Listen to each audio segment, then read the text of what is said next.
चिंटू पांडा एक motorcycle company में काम करता था और उसने खुद के लिए एक खास मोटरसाइकिल बनाई। एक रात वह उसे चलाने जंगल के रास्ते निकल पड़ा। घना अंधेरा और सन्नाटा था। अचानक मोटरसाइकिल के इंजन से अजीब आवाजें आने लगी।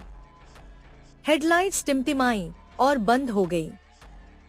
चिंटू ने बाइक रोकी, लेकिन वह अपने आप चलने लगी।